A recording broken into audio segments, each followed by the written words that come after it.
Greetings everyone, today I'm going to be playing and showing off some of the gameplay and the HUD changes that is coming out on version 105 very shortly. This is still the beta build, so this is the next installment from my first video, and if you haven't checked out my first video, it shows off some of the changes that they've done in the user interface when it comes to the main menu and the way to interact with the crafting and everything else that falls aligned with that.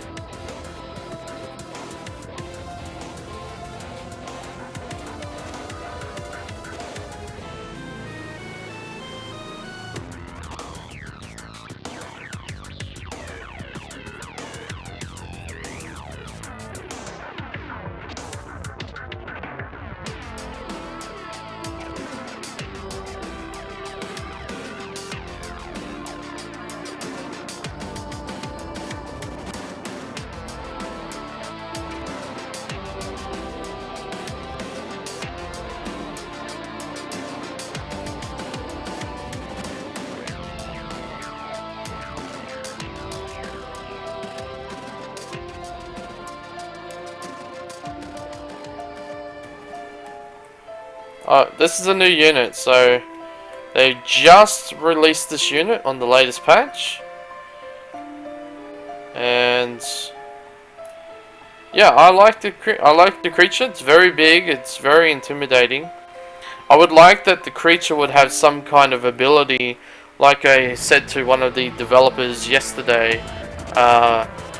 where it has the ability to close in on melee proximity to you, like something like a shadow step, where they vanish and they reappear next to you. That would be a little frightening.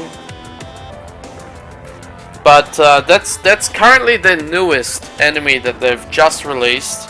So you guys are taking a look at basically everything that's coming out of version 105.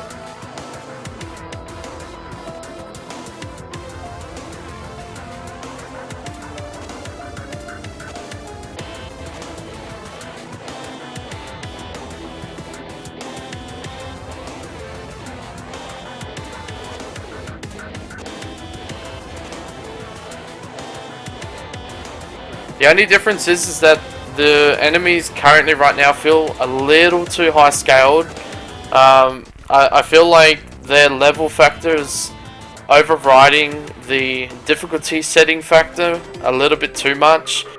For example, I'm playing on normal mode, and prior to this newest update, I was able to solo hard mode content with the gear that I had on relatively easy without any deaths, and I've already got 2 deaths now, and it's on normal mode, and these mages, these sorcerers are doing so much damage. They're doing 253. I purposely ran into that to see how much damage they're doing. Now you got to take into account that I've got almost 1900 defense, which is, as far as I know, that's quite a bit. So I'm probably negating at least 100 damage, at least, off their primary damage ability, which is the spread far out projectile attack. And but for the most part, for those who don't know what this game is, it's basically a top-down action arcade, not an arcade shooter, but it's a top-down shooter, and it's basically you're running through dungeons, you're acquiring loot, you're gearing your character up, you're leveling up your character, and the big emphasis behind gearing up your character is tailored towards crafting, and crafting was shown and demonstrated on the first episode, which I'll put in a link. I accidentally ran into that. And yeah, so they've been emphasizing a lot that crafting is basically the way they want to have players, interact and gear up their characters with that. Which, as long as not every single weapon or not every single armor piece or, you know, anything that follows along the lines of power with your character, as long as not everything is accessible through crafting, or even if it is, there would have to be some form of requirement.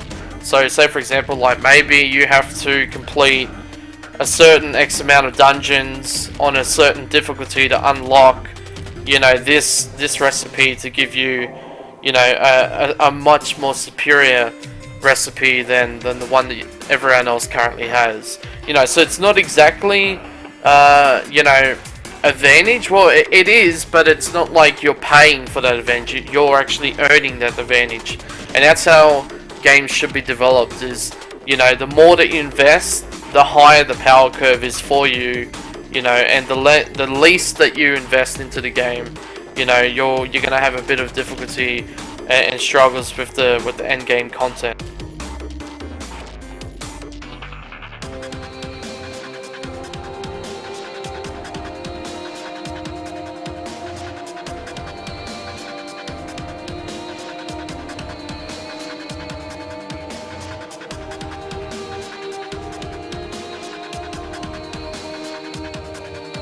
Almost 24/7, they're always on, they're always communicating on the forums. They're some of the best developers I've had the privilege of just talking to, you know, from a gamer to gamer perspective, and they've taken on board a lot of my feedback, a lot of other people's feedbacks, a lot of my guild members' feedbacks.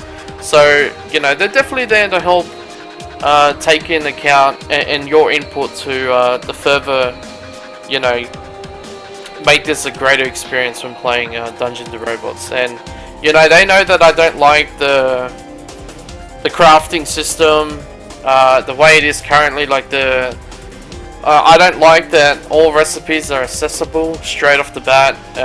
You know, their way of nullifying that is like basically you have to level up. Essentially, what I like to call it, your account level, because there is no actual character level. So once you level up to the max level, all your profiles are automatically that level, basically from that point on, unless there's like some form of wipe. But, you know, of course that's the same with, you know, any other game that has characters and they need to be wiped. But kind of detouring off the topic I was talking about. And another thing I don't like is the skills and the passives and the talent tree, as I think I briefly mentioned. Is I just don't like that everything is a vertical enhancement when it comes to statistics. I like horizontal, you know, I like horizontal progression and enhancements. So stuff that follows along the lines of, you know, you put in this many points and, you know, when you attack you have a chance to do like a special effect that does this, you know. For example, like when you're attacking you may shock an enemy, you know, for this amount of damage for this amount of chance, depending on how many points you invested.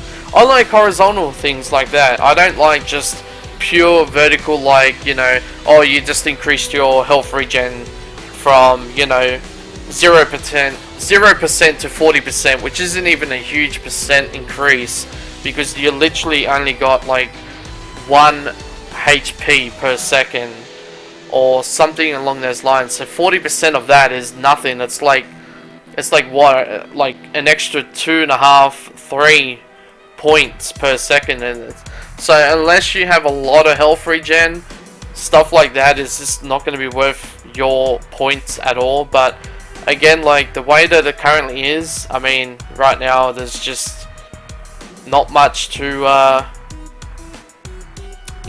really, you know, say that, well, you know, it's impressive. Well, no, not really, because it's not impressive. So then, as I said, I've already been pretty vocal about it, you know, on the forums and on TeamSpeak to the developers.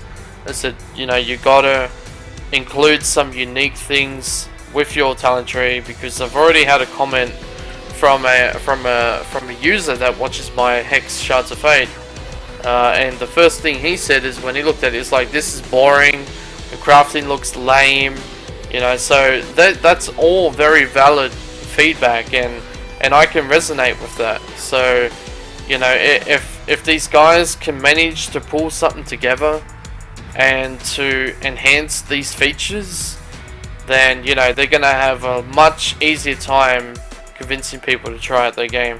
You know, aside from the whole, you know, adding in new content, you know, fairly frequently, you know, besides enemies and all that, they are also implementing currently, they're in work in progress as far as I know, is enemy abilities, and you know, the way that most enemies will now have a variety of different skills that they can use against you and your teammates, which is looking forward to that.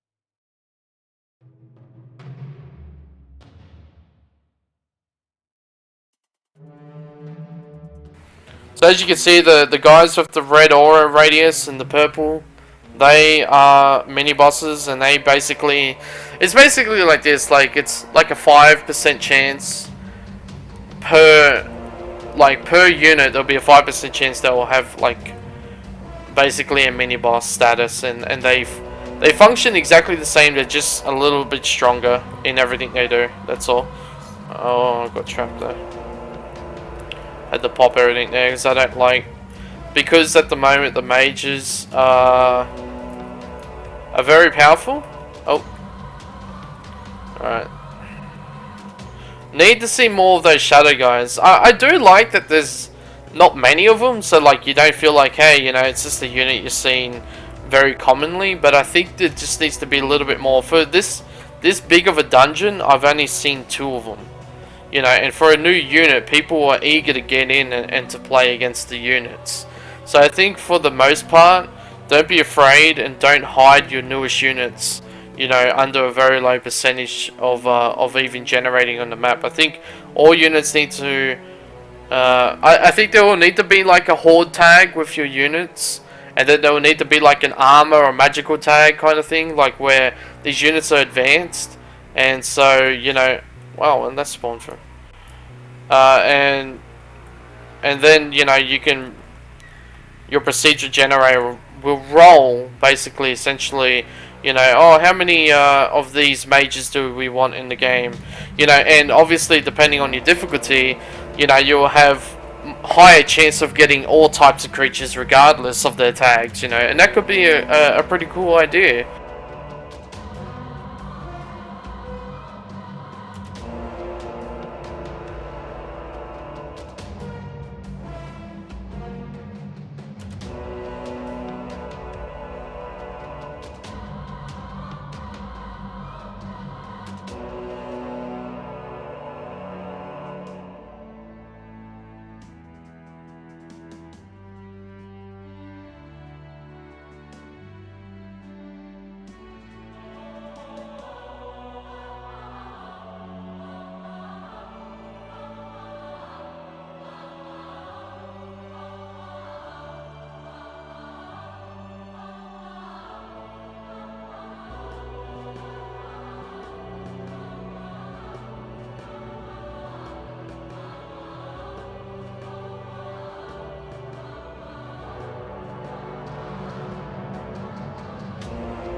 So if you guys have any questions, make sure to pop them down into the comment section.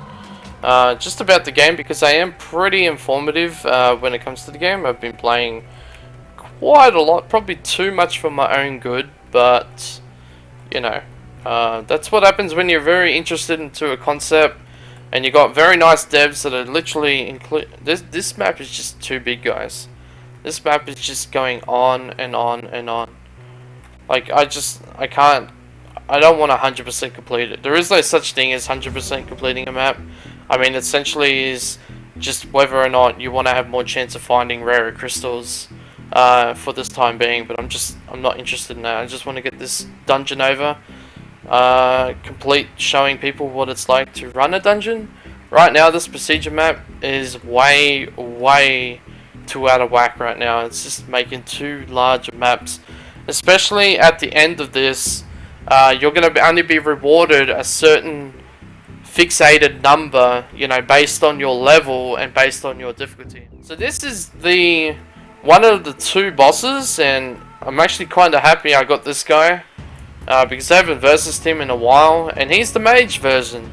So there's a mage version and then there's a warrior version. The warrior version is essentially what I like to call them lava hulks, and those are the enemies that are very big and they can stun you, and you probably saw him kill me earlier in this video.